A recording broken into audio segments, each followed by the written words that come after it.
Let me put the failure of Obamacare in the simplest terms.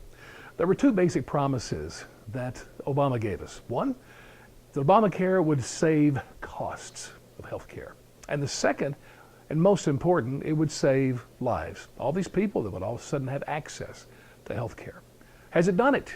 7 years now to Obamacare. Has it saved money? Has it saved lives? Those are very simple questions. On the money part, it was interesting to me one particular number that Obama gave over and over again when he was campaigning for this. See if you remember it. Barack's policies will provide health care cost reductions of about $2,500 for the typical family. It's time to bring down the typical family premium by $2,500, and it's time to bring down the costs for the entire country. And if you already have health insurance, we will lower your premiums by $2,500 per family per year. I don't think you have to read every newspaper to know that premiums have skyrocketed under Obamacare. No need to add anything here. It failed miserably, and it's hurt every American. The second point about saving lives was put best actually by Alan Grayson.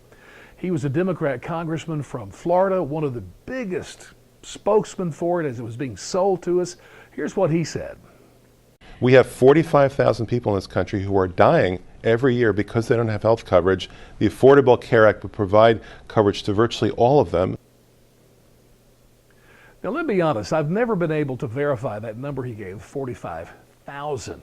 But even if it's correct, if we go off that, we have to ask the question, has Obamacare saved lives?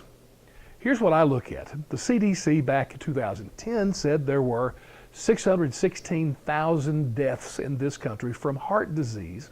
Heart disease, of course, is the #1 killer of Americans.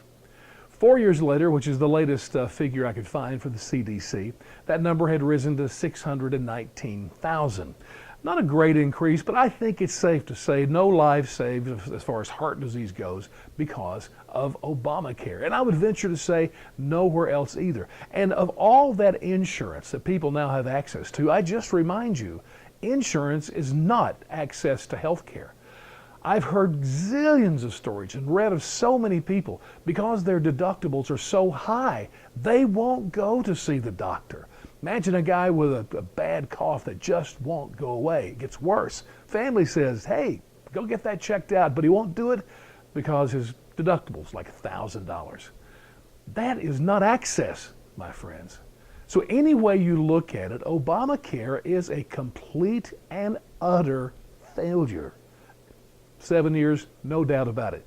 So here's what I want to say to Trump, Republicans, and everybody else. Don't do as the Democrats say. Let's just tweak it around the corners here and there. It can be fixed. No, it can't. It needs to be repealed and given back to the people.